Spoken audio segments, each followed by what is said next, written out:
सध्या एकच खळबळ उडाली आहे। दोन प्रसिद्ध चेहरे एकमेकांच्या जीवावर उठल्यासारखे आरोप प्रत्यारोप करत आहेत। पण आता हा वाद एका अशा वळणावर आलाय जिथे एका थेट हत्येचा आरोप झालाय। होय, खान सरांमुळे माझ्या भावाची हत्या झाली असा खळबळजनक आरोप तुरुंगातून बाहेर येताच रोशन सरांनी केलाय। तर दुसरीकडे खान सरांनी कॅमेऱ्यासमोर येत भाऊक होत यावर आपली बाजू मांडली आहे। नेमका हा काय प्रकार आहे? प्रिन्स यादवचा मृत्यू झाला की त्याची हत्या करण्यात आली? जाणून घेऊया आजच्या या विशेष व्हिडिओमधून। नमस्कार, मी आकाश शेलार आणि तुम्ही पाहताय प्रबुद्ध भारत। तुरुंगातून बाहेर आल्यानंतर रोशन सर शांत बसले नाहीत। पत्रकारांशी बोलताना त्यांनी थेट फैजल खान उर्फ खान सर आणि किसान कोल्ड स्टोअरचे मालक RS प्रसाद यांच्यावर निशाणा साधलाय। यामध्ये रोशन सर म्हणाले, मी जोपर्यंत बाहेर मोकळा होतो तोपर्यंत माझ्या भावाला काहीच झालं नाही, पण मी तुरुंगात जाताच माझ्या भावाची म्हणजेच प्रिन्स यादवची हत्या करण्यात आली। हा एक खूप मोठा कट आहे। एवढंच नाही तर रोशन सरांनी खान सरांना खोटारडा म्हणत या प्रकरणाचा दूध का दूध आणि पाणी का पाणी करण्यासाठी थेट नार्को टेस्टची मागणी केली आहे। रोशन सरांचा दावा आहे की आधी खान सरांनी त्यांच्यावर गोळीबाराचा आरोप केला होता, पण व्हिडिओ समोर आल्यावर खान सर स्वतःच तोंडघशी पडले।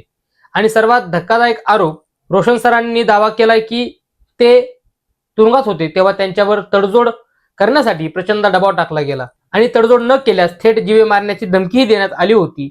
आता या संपूर्ण प्रकरणावर खान सरांची प्रतिक्रिया समोर आली आहे। खान सरांनी एक व्हिडिओ मेसेज जाहीर केलाय ज्यामध्ये ते अत्यंत भावूक आणि हादरलेले दिसत आहेत।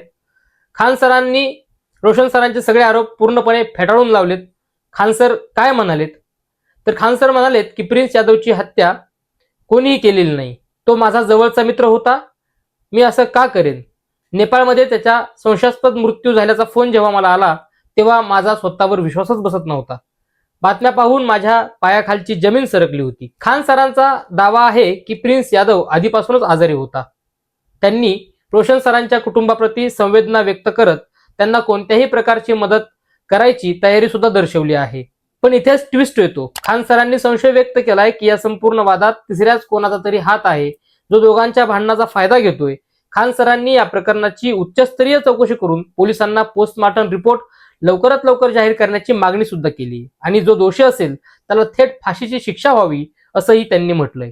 आता जिथे एवढा मोठा वाद असेल तिथे बिहारचं राजकारण कसं मागे राहील? लालू प्रसाद यादव यांचे चिरंजीव आणि जनशक्ती जनता दलाचे अध्यक्ष तेज प्रताप यादव यांनी या प्रकरणात थेट उडी घेतली। त्यांनी थेट खान सरांवरच आरोप केलेत। तेज प्रताप यादव यांच्या मते ही दोन गटांमधल्या संघर्षाची परिणिती आहे आणि प्रिन्स यादवची हत्या खान सरांनीच घडवून आणली आहे। याआधी तेज प्रताप यांनी रोशन सरांना त्यांच्या भावाच्या अंत्यसंस्कारासाठी पॅरोल मिळवून देण्याचीही मागणी केली होती। त्यामुळे आता या प्रकरणाला पूर्णपणे राजकीय रंग चढला आहे। तर मित्रांनो, खान सर विरुद्ध रोशन सर हा वाद आता एका अत्यंत गंभीर आणि रहस्यमय वळणावर येऊन पोहोचलाय। एकीकडे हत्येचा आरोप आहे तर दुसरीकडे आजारपणामुळे मृत्यू झाल्याचा दावा आहे। आता पोलीस तपासात काय समोर येतंय, प्रिन्स यादवच्या मृत्यूचं खरं कारण काय आहे हे पाहणं आता अत्यंत महत्त्वाचं ठरणार आहे। पण तुम्हाला काय वाटतं? रोशन सरांनी खान सरांवर केलेले आरोप खरे असतील की यामागे खरोखरच खान सर म्हणतात तसा तिसराच कोणीतरी गेम खेळत आहे? तुमचं मत आणि प्रतिक्रिया आम्हाला खाली कमेंट करून नक्की कळवा। आणि हो, अशाच प्रकारच्या माहितीसाठी आणि घडामोडीसाठी पाहत राहा प्रबुद्ध भारत। धन्यवाद। जय भीम।